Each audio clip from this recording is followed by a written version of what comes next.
This is a story about a great enchantress who pretends to be an idiot in order to carry out her revenge. The story begins on the day of the wedding of the protagonist. Then her sister comes to her and presents her with a gift. It was a tiara, for which the girl had been collecting money for a very long time and wanted to present it on the day of the wedding of her only sister. The main character was worried, but realized that for their family, this marriage was a gift from heaven. Her sister also thought the same. The main character's name was Vinsty, and today on the wedding day, the fate of her whole family was decided. The Sol family used to be known throughout the empire as a family of wizards, and so they were held in high esteem.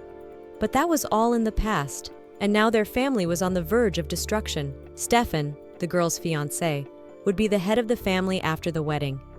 Before, if their situation hadn't changed, this guy would never have dared to ask to marry the daughter of the Sol family. But now everything was different. Vinsty remembered how her sister came to her and crying begged the protagonist to marry Stefan because the situation in the family was getting worse. After that incident, Vinsty was deeply traumatized, so she was unable to inherit the position of the head of the family, and for this reason, Adelina had to take this place. Also, Adelina's father and part-time uncle Christopher is officially the head of the Sol family, but due to his incompetence, all the worries fell on Adelina's shoulders. When the protagonist went to the wedding, all the guests whispered about what an idiot she was and how she had lost her mind after the tragedy. Among other things, the guests praised Adelina for taking on such an incredible responsibility. The protagonist herself was aware of all these rumors around her and realized that she was hurting her family's reputation because she was incapable of preserving the well-being of the family after the death of her parents. So all she wanted was to at least get married to make her sister's life a little easier. The girl wanted to put a wedding tiara on the main character's head, but as it turned out, it was unusual and had a pointed end, which forcefully sank into the main character's head. Because of the pain, she grabbed her sister's hand, but Adeline pretended to be an innocent victim until the last and accused her sister of hating her. Everyone immediately took the side of the poor and hurt girl, and at the same time began to humiliate the protagonist. But Adelina stood in her defense and explained to the audience that her sister was just overexcited. She also wanted to talk to Vinsty without any witnesses. When everyone left, Adelina confessed that the tiara was poisoned with a very insidious poison that would kill the girl slowly and painfully, and she would die just like her parents. She also confessed that the death of the protagonist's parents was her fault, and she made sure that Vinsty would be an idiot for the rest of her life.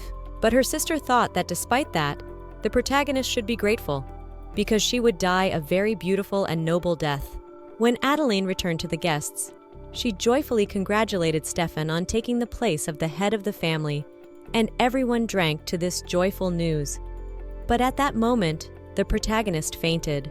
At the same time, the butler came to his master and warned him about the wedding in the Sol family. He hoped that the Duke would still change his mind and send a letter of congratulations, but the boy didn't care because he had nothing more to do with their family. The story of the main character and her sad death began long before the wedding. When she was a little girl, she said goodbye to her parents and promised that she would keep her promise to them. But on that day, her parents never returned. So when everyone knew of their death, the girl went to the funeral, where everyone said goodbye to such respected members of the aristocracy. At night, the protagonist cried a lot, but suddenly to her room came Adeline, who suspected that the girl was crying all alone. She brought a tea set to comfort the protagonist and gave her some tea.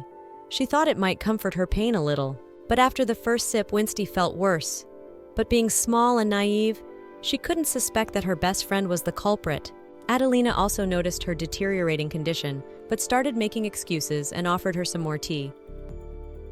Vinsty was very grateful to the girl for her concern, after which they started talking about the death of the Duke and Duchess.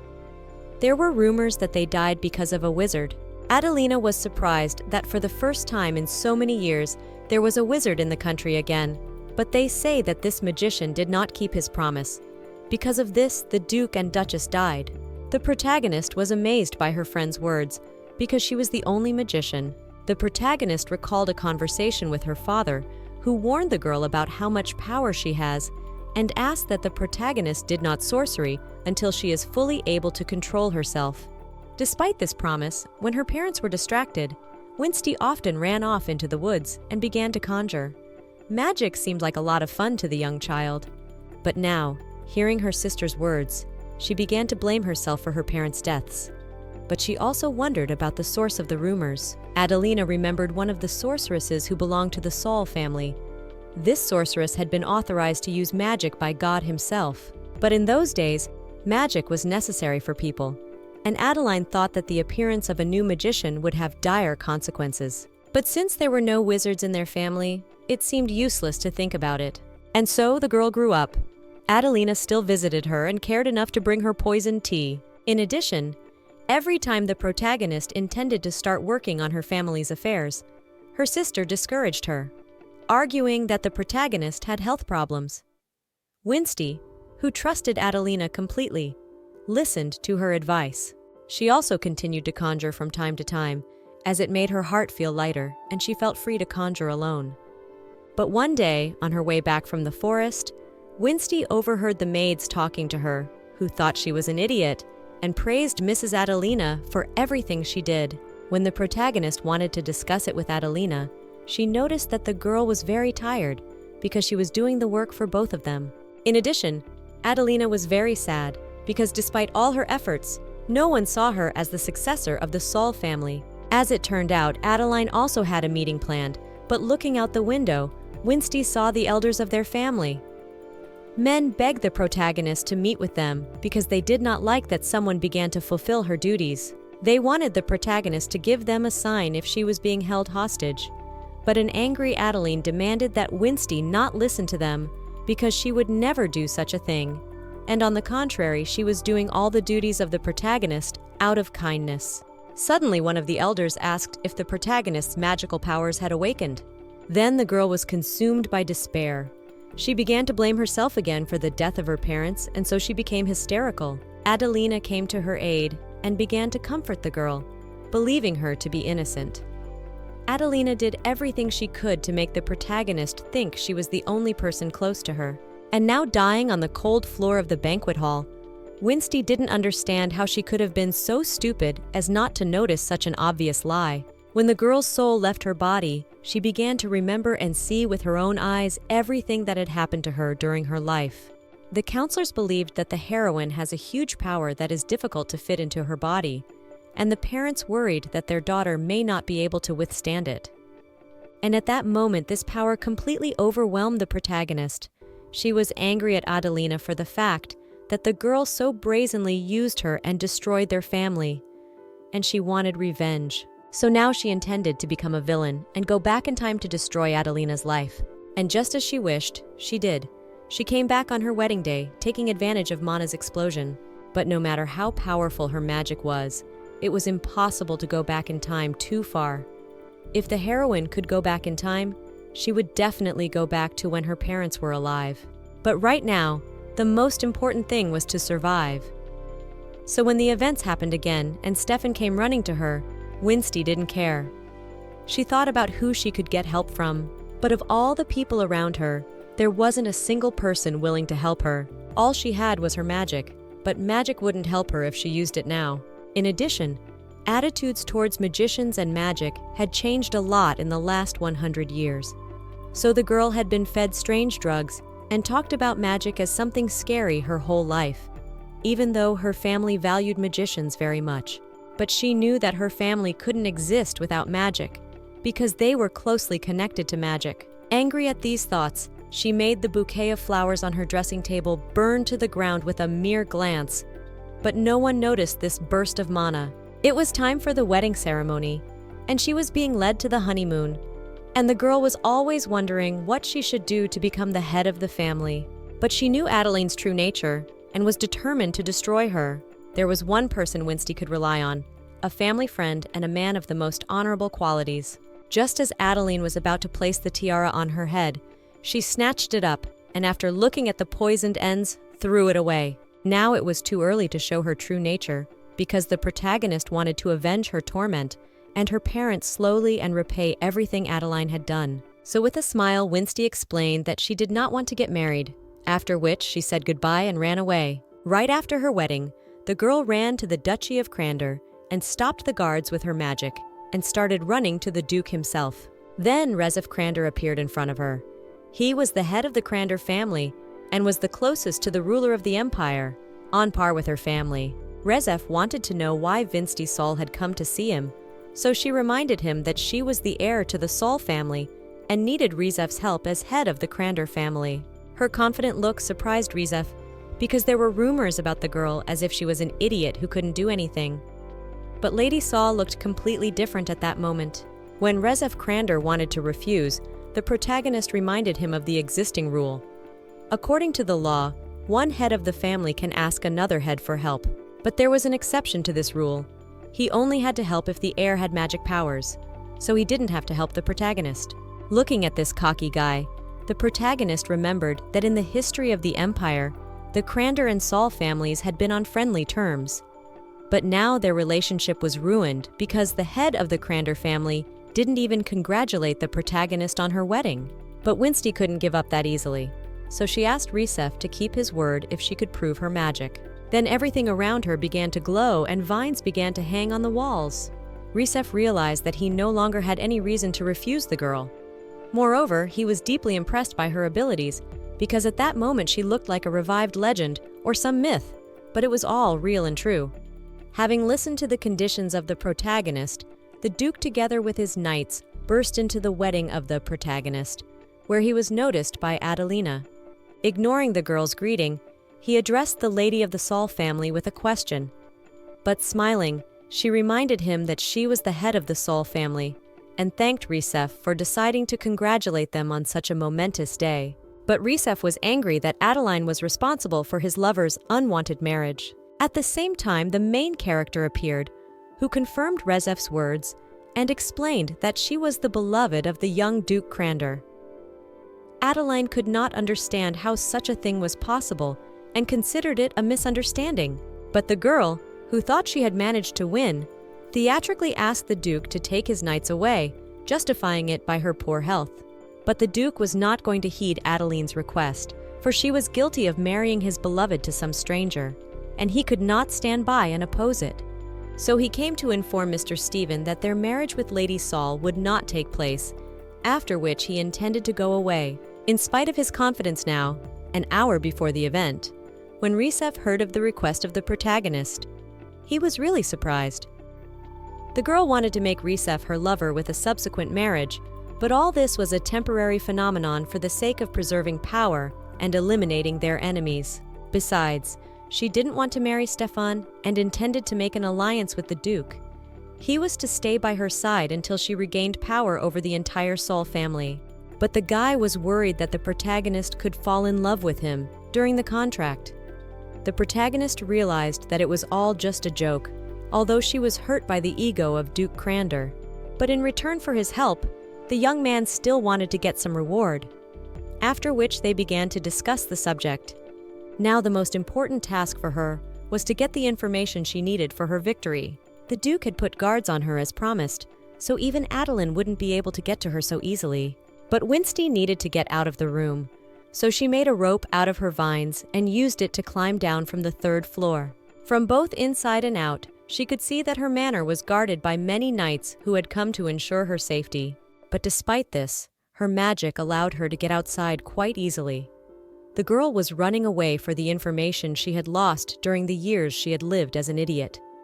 She needed to know all the events that had happened during that time. So the protagonist found herself in an ordinary bar, and there she ordered rum, gin, and steak. Despite the surprise, the waiter agreed to fulfill the order. The girl remembered the words of someone close to her. There were guilds in the empire, and whenever a person went into that guild, he could always get important information, but it was necessary to know the key phrases and actions.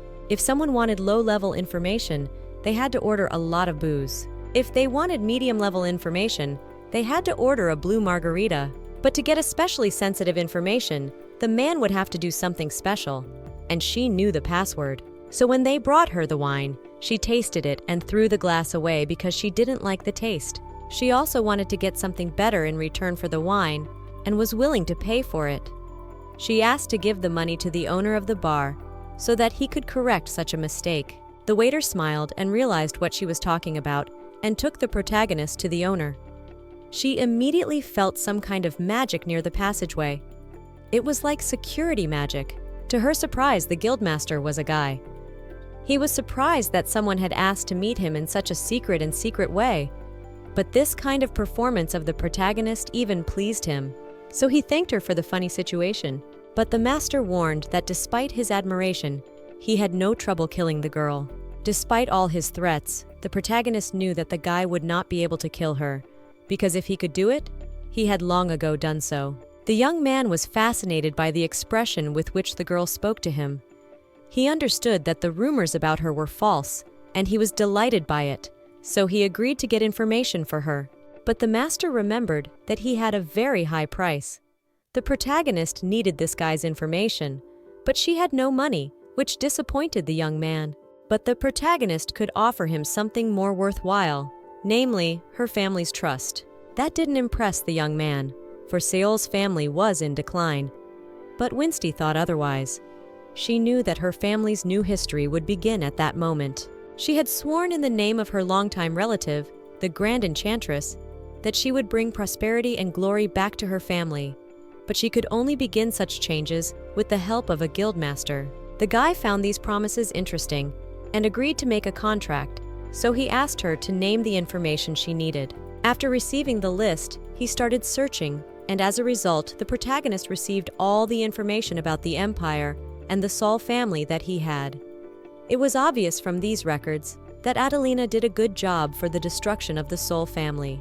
In addition, the girl had already tried to hire an assassin several times in the past few days to get rid of the protagonist. It was expected, but she was surprised that Adelina had acted so quickly, since the wedding had only recently broken up. The man warned Winsty to be careful with Adelina because she had joined a guild that was known for its assassins, called Blady Han. So Winsty should have dealt with Adelina before she caused really serious problems. But Blady Han was interested in the main character, which struck the young man to the core. He believed that this woman was unlike anyone else. On the evening of the same day, an unknown man received a letter via carrier pigeon. The letter stated that Winsty Sol had contacted the Informant Guild and requested top-level information. The man happily realized that the young mistress had finally returned to them and had begun to act. The mercenaries had indeed received an order from Adelina. Having tracked the girl's location, she ordered the mercenaries to tear her to pieces and do anything to keep her alive. 5 men wanted to go on the order, but the guild manager forbade them to do it because it was not profitable and it didn't take that many men to kill one idiot. According to their contract, Risef continued to play the role of the main character's lover, and the maids of the manor were shocked that the idiot mistress was able to seduce the young duke. But despite their forced intimacy, the protagonist did not like it, although Risef treated Sucha calmly. Winsty had also learned more about the affairs of the empire and was worried about the fate of the second prince. From what the protagonist had learned, Julius, the current emperor, was pure evil. He was able to ascend to the throne for one reason only. His mother was a favorite of the former emperor. She was able to destroy the man's legal marriage and take the place of the empress. Their union gave birth to Julius, who became the new ruler, but the Clanders and Sol did not give their consent. There was a second prince, Adeline, born of the emperor and the true empress. He was an excellent candidate for the role of emperor, for he possessed innate wisdom and kindness, and he deservedly won the approval of the dukes. But in those years there was a war going on, and Julius, the loser of the battle with the elves, seized the opportunity to use the second prince. He gave the young man as a hostage to the elves, and it was all due to his overwhelming fear. Now the second prince was with the elves, but the magic of the elves was very different from that of the humans, so there was a chance to track them despite their aloof lifestyle.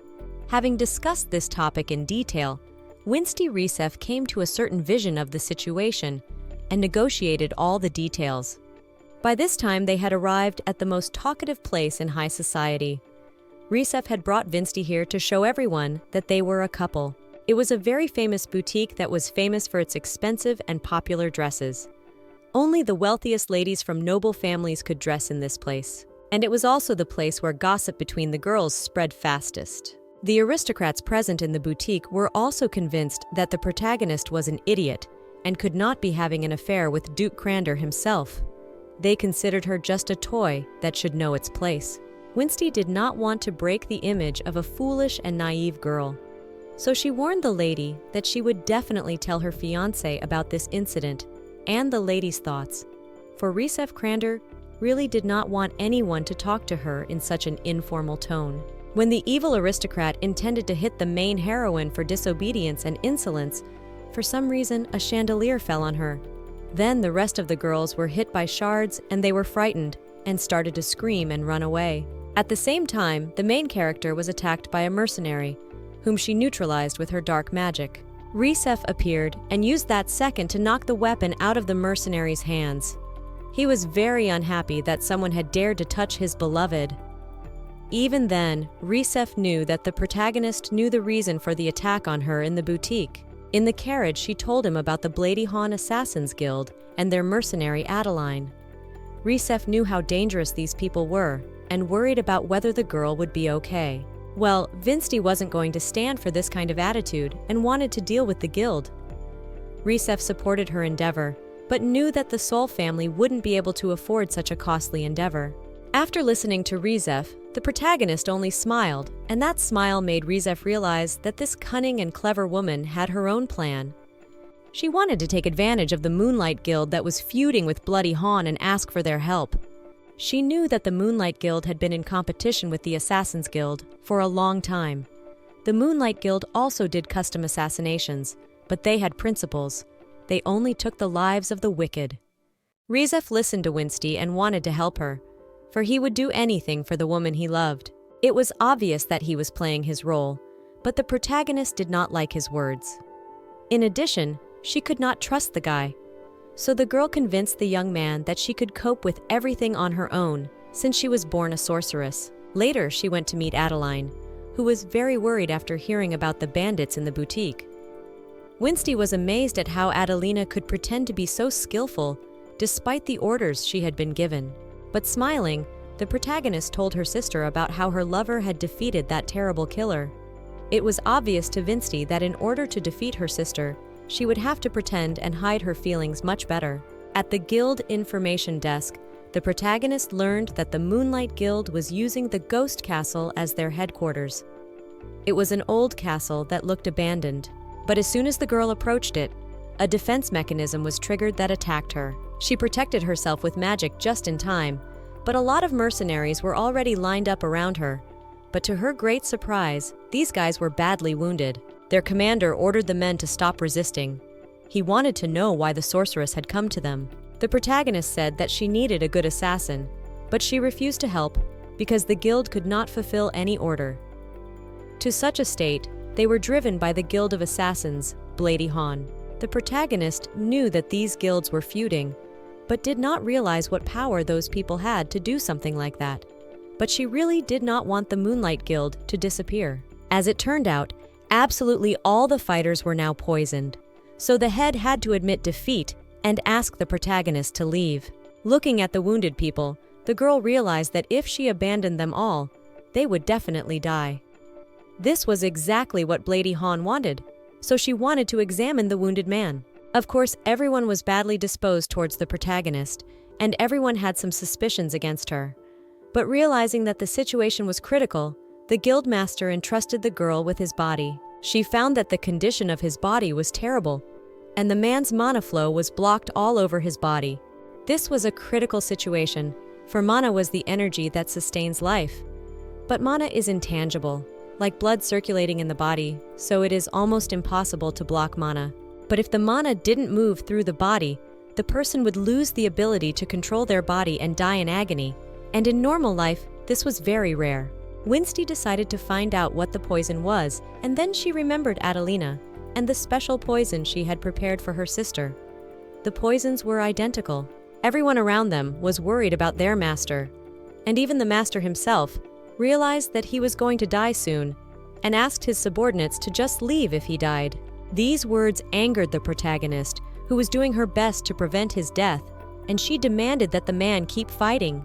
The protagonist wanted to use her mana to burn all the bad things out of his body, because this poison was not so easy to get rid of. She needed to start the flow of mana in the man's body again. So she turned to him and asked him to take a very deep breath and help her in every possible way. Then she started to launch her mana into his body. As soon as everything was over, the man was really relieved. He realized that his life was saved, and he was going to thank his savior. After that, he looked at his subordinates, but the protagonist, without unnecessary requests, was going to save them and demanded that the next patients were brought to her. She intended to save every wounded person, and so the whole night passed. While the protagonist was healing the last wounded, the master was amazed that there was a man whose body had so much mana that it was enough for every wounded person. After that, without demanding anything, she was about to go home. But the man reminded her that the protagonist had come to them with a certain request, and they intended to do their best. They asked the protagonist for at least a chance to thank her for everything she had done. Then she remembered that the Moonlight Guild was indeed considered special and different from all the others. The man also wanted to swear an oath to the protagonist. Until his death, he was ready to follow her and do her every command and recognized her as his mistress. The girl doubted whether she should take such an important oath, but now she needed loyal people who would stay at her side. So she accepted the man's offer. She also introduced herself and told him that she was the first mage to appear in the Empire in many years, and she recognized the Moonlight Guild as her companions. As it turned out, Rezef had been watching her all this time and was convinced that his beloved was an incredible person. Lady Adelina also showed up to meet the guild leader, Lady Han. She was not happy that Winsty was still alive. But one of the mercenaries reminded the girl of her mistakes, for Adeline had convinced them that everyone from the Moonlight Guild would die and that she was willing to vouch for the result of her poison. But that result was not forthcoming. The manager calmed Adelina down and reminded her that they always fulfill orders, so they will surely kill Winsty sooner or later. But Adelina needed the protagonist dead immediately. After that, Adelina reproached Lady Han many more times for their failure, and then she was promised to handle the task. But that would be the end of their cooperation. So Adeline was not to look for them again, or else she would have too many problems. This frightened her, but without letting on, she left. At night, to fulfill the order, the mercenaries sneaked into the room of the protagonist. They were sure that the girl was asleep and was an easy prey, but at some point, she got out of bed and smiled at the men. It was the last thing they saw before the hidden members of the Moonlight Guild attacked them and killed every mercenary. When Adeline heard about it, she was not happy, but the guild member promised that they would try to sneak into her room again, but with well-trained mercenaries who could handle the Duke's knights. Adeline remembered the black tea that she always gave to the protagonist. This tea was used for medicinal purposes, but in large doses it could cause mental confusion. When added with prohibited substances, this tea could destroy both body and mind. Adeline thought her plan was well thought out, and she didn't suspect that her sister would suddenly gain confidence and decide to oppose her. But Adeline wished that at least this time the girl would finally die and stop causing her problems on her path to power. This time, the mercenary decided to sneak in under the guise of an ordinary servant. He also had a maid as his partner, who approached the knights guarding the ladies' room and asked them to run some errand. Though the men were hesitant, they had no choice but to do so, so they left their post. Such a thing surprised the mercenary, for the knights had behaved incompetently, yet his friends had failed a past mission. After that, the mercenary nonchalantly entered the room of the protagonist, and she smiled and asked the man to introduce himself. The young man was amazed at the beauty of the protagonist and how naive she was, since she was all alone in the room. But looking around the room, it seemed strange to him how well it was cleaned. There was no trace of the bloody battle with the assassins in the room. So, suspecting something was wrong, the guy said goodbye and made an excuse to leave. But the protagonist immediately realized something was wrong with him. She left a trace of mana on him. The Moonlight Guildmaster, who was lurking in the room, warned the girl that the people who came was a member of Bloody Han, and he was checking the situation after his friends failed in this place. The master also expressed his gratitude to the mistress, who took care of their safe passage to another place. The protagonist commanded the Moonlight Guild to move to Seoul Manor for a while. This was done secretly so that no one would find out. She also opened a special portal and followed the mercenary. The leader reprimanded the guy for his inability because he couldn't believe that there was no trace of him in the place of the bloody massacre. He suspected that the Moonlight Guild might be the culprits and ordered his subordinates to go in search of the surviving members of the guild. Risef also had to be told about it. He listened to the protagonist carefully, but he couldn't trust the assassins yet. He wanted to know their motives and how they came to this path. The master had to explain himself, and he told that every member of the guild had once been a knight of the previous emperor. But after Julius was born, the emperor changed for the worse, and they left. The abandoned knights who left their service decided to create a guild that would fight against evil. These enemies they considered to be the Bloody Han Assassination Guild. In addition, since they were former knights, they always wanted to find a worthy master, as it was the greatest honor for them. Besides, once, the protagonist had already saved their lives, and now they wanted to dedicate their lives to serving this girl. The protagonist was touched by their words, but worriedly warned that their enemies definitely wanted to get rid of them. But she had a great solution to such a problem. She suggested the Moonlight Guild to attack first. Risefa also promised that he would provide his help. But suddenly, the young man walked over and gently placed his hands on the girl's shoulders and explained that he would always help his beloved. This time, instead of pushing the young man away and rejecting the gesture, Vinci gently touched his hand that was clutching her shoulder. The Assassin's Guild was beginning to worry that their poison that Adeline had provided hadn't worked, and the members of the Moonlight had managed to survive. But suddenly, they were distracted by a noise, and then the guildmaster of the Moonlight Guild appeared out of the darkness, bearing his weapon. The head of Bloody Han immediately recognized Azerton and ordered his men to engage in battle to finally crush this annoying man. But to his horror, the enemy discovered just how powerful Azerton was.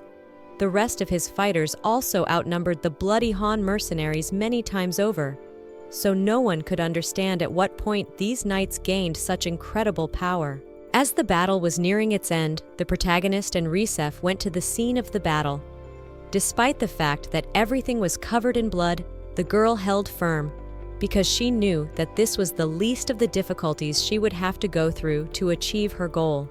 She also noticed that there was a full moon in the sky, which seemed like a good omen, as the fate of the Bloody Han Guild was being decided. But suddenly, Winsty and Risef heard a strange noise and went that way, but found a huge door in front of them that could not be opened. Risef started to think of a way around it, but a girl with great magical power opened the door, and they went inside. There they found more bodies and a fighting Azerton. His victory was obvious, and he was not going to spare his enemy. But for the head of Bloody Han, the protagonist interceded, who thought that the time had not yet come when these mercenaries should be destroyed. As it turned out, an hour earlier, the protagonist and Risef had discovered a real treasure trove of this guild. There were so many jewels that even if you collected all the jewelry of the aristocrats, it would not be that much gold. Risef was worried because the expansion and growth of the guild had happened over the past few years. But they had already managed to create such a treasury and gather all these riches. Vinci knew that Adelina supported this guild, but even she didn't have similar finances. So both Risef and Vinci realized that the guild could only get this kind of money with the support of the ruling family. They also went deeper into the guild and found a man tied up. It was Count Filentino, an opponent of the current emperor who had once disappeared without any trace. Now it was clear exactly how the guild was able to gain such confidence and wealth. And the protagonist still could not believe that in just one place, they could find the answers to so many questions. So now the girl intended to find out from this man who was his main customer and who gave him orders. He tried to bite the pill instead of answering, but it was taken away by Risef, who made sure that the pill contained potent poison. The Duke also ordered the head of the guild to answer Vinci Sol's questions as soon as possible. But after hearing a string of denials, the protagonist became angry and lifted the man into the air with her magic and suggested that he change his mind. Seeing her extraordinary power and beyond Manu's comprehension, the guild leader told him of the emperor's order and that Julius was his master. The emperor wanted the man to listen to and obey all his orders, but to do so secretly so that no one would know of Julius's involvement.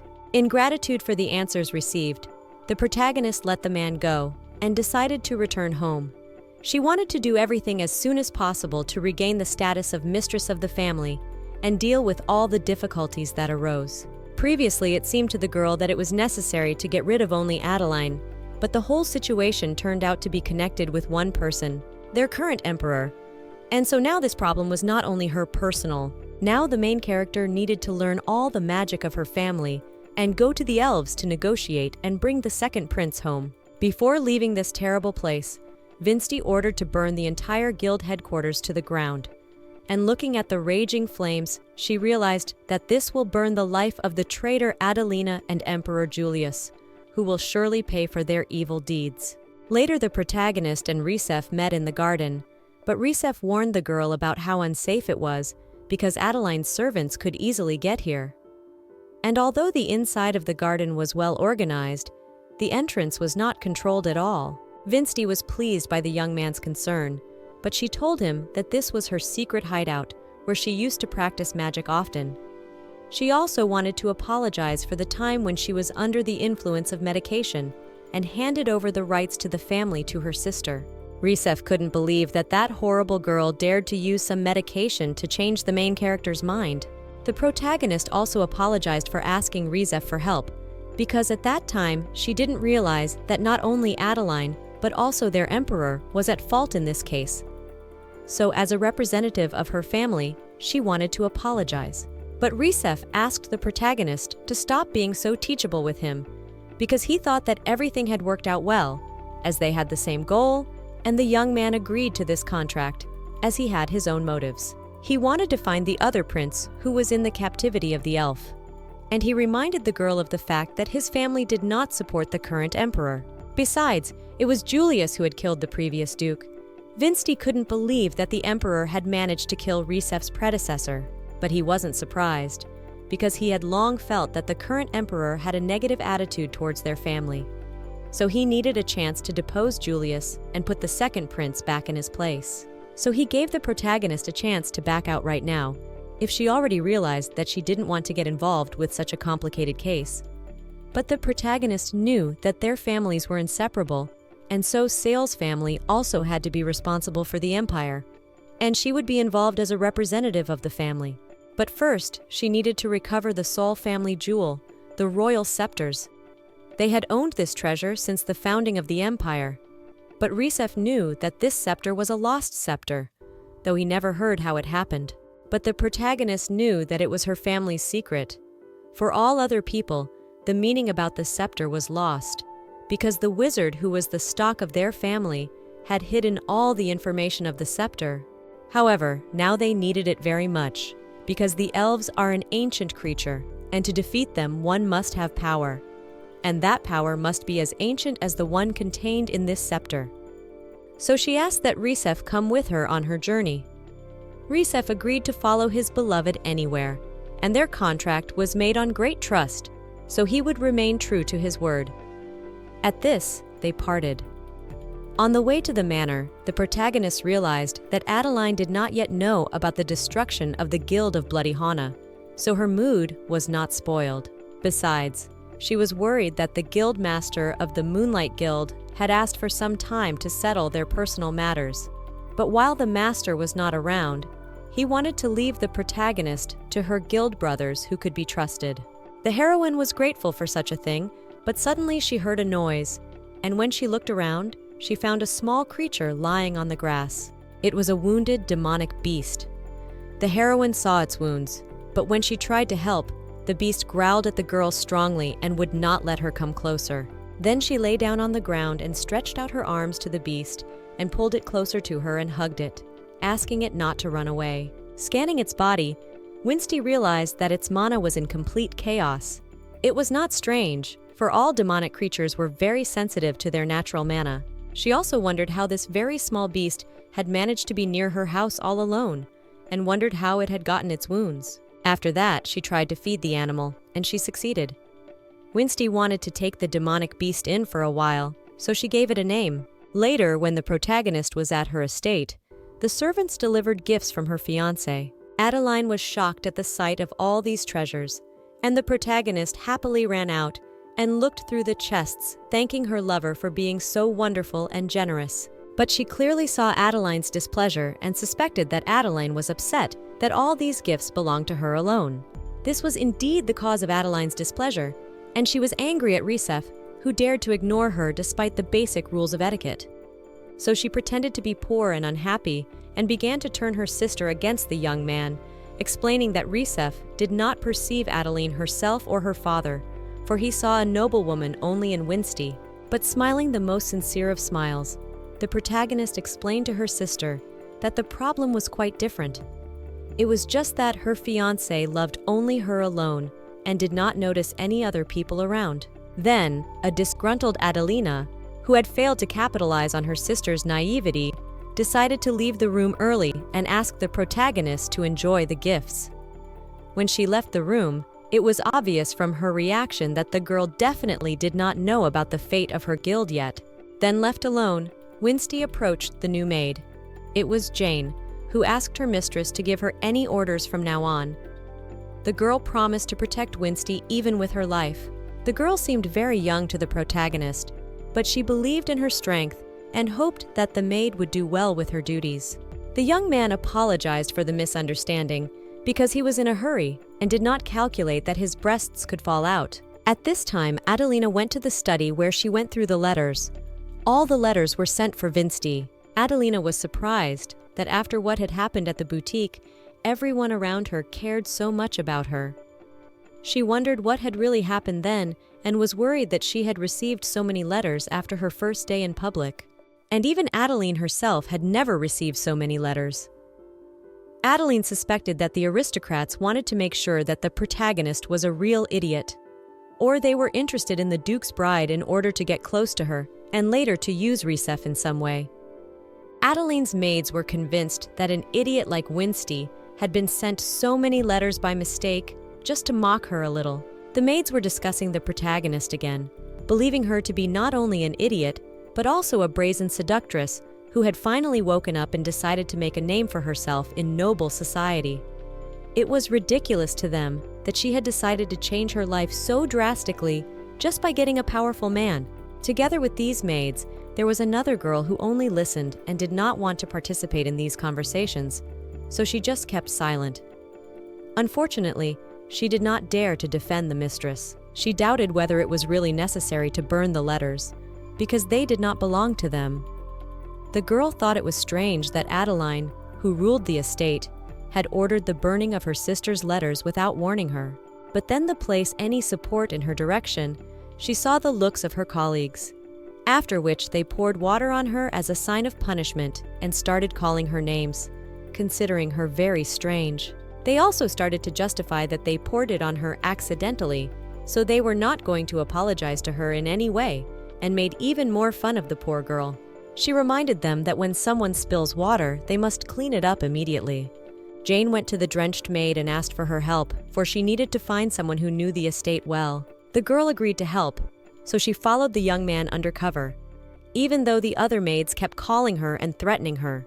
When they had gotten far enough away, Jane asked to be led to Mistress's room, because for some reason she had gotten lost. Angie noticed at once that there was something strange in the girl's behavior, and Jane obviously did not want to show her intention to help someone. But still not giving any sign and smiling, Angie agreed. When Jane brought Angie to Mistress's room, the frightened protagonist noticed that the girl was completely wet and asked her to go and change her clothes as soon as possible in order not to get sick. Angie assured the mistress that she would be fine and would dry her clothes when she was done with all her chores, but the protagonist ordered Jane to help the girl, and then they could be free from today's chores. Then, shocked Angie, looking at the protagonist before leaving the room, could not believe that this is really the same girl that everyone thinks is an idiot and hates so much. After all, she did not give such an impression at all, because at least she was not weak-minded and was not pure evil. But suddenly, before leaving, the maid noticed a kitten sleeping on the ottoman. Smiling at the protagonist, explained that now this animal was her pet, and even offered the maid to pet it. She didn't refuse and wanted to, but she was surprised to find that the kitten was very sweet and warm. After Jane helped Angie, those maids sneaked up on her to throw water on her and started to pretend that it was all an accident. Jane was disappointed that those girls were so stupid since they decided to do the same punishment, but ignoring their antics, just walked away and went back to Angie. The maid was very startled to see her friend and realized that it was her rescue that was to blame. She tried to offer Jane some help, but instead the young undercover man just walked past. Then, a little embarrassed, asked to be escorted back to the mistress's room. It was obvious that the Moonlight Guild member knew the location of the protagonist's room since she was his mistress, but he wanted to spend more time with this girl. Later, Angie thought for a long time about everything she had seen during the day. Despite the rumors that were going around about Mistress Winsty, she didn't seem to be a bad person, and somehow on the contrary, Adelina seemed to be a very evil girl. But Angie tried to forbid herself such thoughts. After all, it was Adelina who once allowed her to work in this estate, for which she should be grateful. But suddenly, Adelina came to her and smiled and asked her for help. At this time, Adelina usually brought a special tea to her sister's room to relieve her fatigue, but today Adelina was tired and asked the maid for help. Listened to the order. She agreed to do the errand, and was very glad that Adeline was a more caring sister after all than she had previously thought. But as Angie carried the tray of tea, for some reason she felt uneasy, even though the tea was plain. When she entered the room and placed the tea tray in front of the protagonist, she found it strange that there was some tea with such a strange hue. The protagonist also noticed that the tea seemed to be much stronger than what she had been drinking before. After that, the demonic beast that belonged to the protagonist started hissing and growling. Therefore, at the moment when the girl was about to drink this tea, Angie overturned the table and knocked the cup out of her mistress's hands. The frightened Winsty didn't understand why Angie was acting like that, but she was afraid to admit to the protagonist that young Mistress Adeline had been acting very strange lately. Besides, she doubted that she was acting right, because after all, Mrs. Winsty trusted her sister very much, and she didn't want to get involved in the family and break the trust between them. She justified her behavior by saying that she had accidentally lost her balance and had run out to get some rags to mop the floor. When the room was cleaned, Angie went to Adelina, who was satisfied with the completed order, but reminded the girl that recently the other maids were very dissatisfied with Angie's behavior, and so Lady Saul asked the girl to correct herself and not to let her trust down again. Angie, shaking with fear, agreed to comply with the order, even though she suspected that Lady Adeline really wasn't the nicest person. But she was still excited about working in the house of such a noble family. But everyone here seemed very strange to her, especially those girls who started to hurt Angie at the behest of someone. Angie suspected that it was Adelina who gave the orders, and so Angie became convinced that the girl was not as nice as she had seemed before. After her first meeting with Winsty, Angie wanted to serve only this girl and just enjoy her warmth. Later, when all the problems in the mansion were settled, the protagonist reappeared in the Informants Guild. The young man was surprised to see her, although such an appearance was expected. The protagonist appeared to repay the information she had received earlier, so she prepared a bottle of expensive and unique alcohol and hoped that the young man will listen to her. Looking at the bottle, the head of the guild was amazed because it was a rare drink. The magical drink was completely impregnated with mana, but since there are no wizards left, the drink was preserved only in the pages of history. Now it was impossible to get it, and so the main character was the only person who could prepare it. Having drunk it, the guildmaster was absolutely satisfied, because the drink did not resemble in taste any of the wines known to him. The protagonist was also happy that the guy was able to enjoy her gift. The master admitted that the girl surprises him every time more and more, and he thought that they would work well together. And Winsty herself hoped for further help from the young man.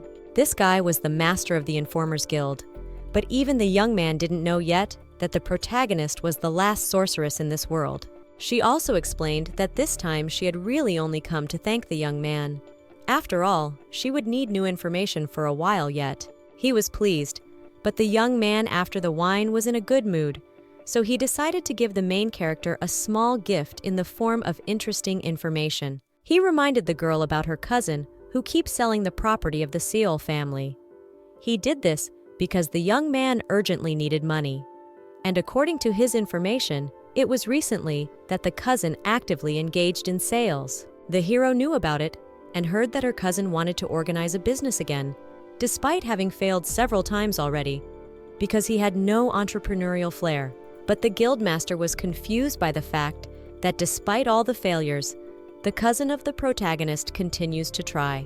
He had also heard that cousin had recently tried to open a diamond mining business in the highlands of their empire, but it was really quite difficult. In addition, he was surprised that instead of using the existing mines owned by the Saul family, the guy decided to look for new mines.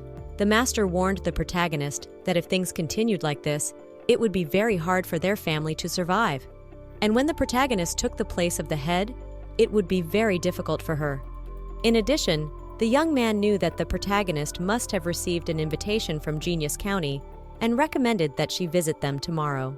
The protagonist was able to recover her sister's burned letters with magic, and she also wanted to visit that county. Also, the guy had information that the youngest daughter in Genius' family was very sick, and he thought that this information could obviously be useful to the protagonist. At this time, Adeline went in search of the Assassin's Guild to find out the reasons for another failure in her case, but she was very worried when she found no one even in their hideout. There was absolutely no trace of the guild's existence, so the girl suspected that they had been destroyed, and she was scared that the emperor might be somehow involved. But ordering herself to calm down, Adeline remembered that these people were not very skillful, so she wanted to find other executors who would finally get rid of her idiot sister. Suddenly, Adelina was approached by a man who recognized her as a girl of aristocratic blood and was surprised that such a lady was wandering around such dubious places. Adeline then told him that she needed a good guild of assassins who were ready to take her order immediately. The man warned that such an assassin was hard to find, because usually all mercenaries accepted the order with a long preparation beforehand. But Adelina knew all the difficulties and was ready to pay a huge amount of money for her order, and thought that among all people, there would be someone who would agree to work. But then, the man recognized that the woman in front of him was Adelina Sol. He had heard about her distinctive features, her brown curly hair as well as her golden eyes. So he turned around and started walking back into his guild and ordered her not to appear here again, because no one would honor her requests. The girl frightenedly kept knocking on the closed door, but no one opened it, and on the contrary, she was ordered to disappear as soon as possible and not to interfere anymore. There were a couple of people who wanted to take her order, but it was obvious that they were real idiots, so she didn't want to hand over a huge amount of money to people who couldn't fulfill her needs. It wasn't until a few days later that Adelina learned that the Bladihana Guild had completely disappeared, leaving no trace behind them. That's why no one wanted to accept her assignment, because they also wouldn't want to pay for it with their own lives. Adelina was surprised, because for the first time in her life, someone refused her, despite the amount of money she offered. The next day, the protagonist went to the county where she met 3 girls. They took turns greeting the protagonist, and Sarah Genius thanked Vinsty Sol for her presence at the tea party. She smiled as she greeted the 3 girls and then sat down at the table. The other ladies also looked friendly and wanted to spend time with the main character. After what had happened in the boutique, even though Adeline had tried her best to burn all of the main character's invitations, she had returned them with magic and was now able to participate in the tea parties. She already knew that the daughter of Count Sergenius was the girl who had recently come of age. Everyone in her family had always held and still held high administrative and political positions. They had served the empire for generations and had been at its foundations. So Winsty knew how good it would be to get someone like this on her side, for she would not be able to find better companions than these people. Besides, she thought the tea party was really great, and maybe it had something to do with the hostess of the tea party. The main character knew that the girl had big health problems, and now she saw the reason. The girl's mana flow was severely distorted. Some people were born with a congenital mana disorder, and Lady Sarah must have been one of those people. Winsty didn't understand how the master of the informants knew about it, but she was glad that the title of guildmaster justified the young man. Looking at the girl's haggard smile and shaking body, Vinsty realized how hard it was for the girl to stand on her feet, as her mana problems were obvious and her condition was quite advanced. She could treat her, but she realized that she couldn't do that from afar, and for now she didn't want to risk showing her magic power to anyone. Suddenly her father came up to her, who welcomed the young ladies to the tea party, and asked his favorite daughter Sarah not to overwork herself and go straight to rest after meeting with the rest of the ladies. The girl was very grateful for her father's concern, but explained that she was fine. Looking at their warm relationship, the protagonist realized that if her parents were alive, they probably had the same warm relationship as well. The other ladies also noticed Sarah Genomia's pallor and asked her to get some rest, but she kept explaining that she was fine. Sarah hadn't been out for quite a while, so she thought that her head was spinning for that reason, and she felt bad for embarrassing the other girls and making them worry, so she promised that after sitting with them for a while longer, she would go straight to rest. But the protagonist saw that the girl's mana flow was starting to become more and more distorted right before her eyes. Suddenly, Lady Sarah lost consciousness and fell to the floor, then began to cough up blood. The frightened father immediately lifted his daughter in his arms and started shouting to the maids to call a doctor. When the doctor arrived, he immediately began to examine Sarah, but the protagonist knew how pointless it was. After all, mana problems are not cured by physical means, and it was necessary to return mana to normal. The count begged for the doctor to help his daughter somehow. The man didn't understand why his daughter was unconscious and tried to shout to the girl, begging her to open her eyes.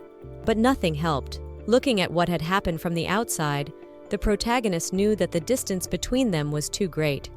In order for her to be able to help Sarah in any way, the protagonist had to be nearby.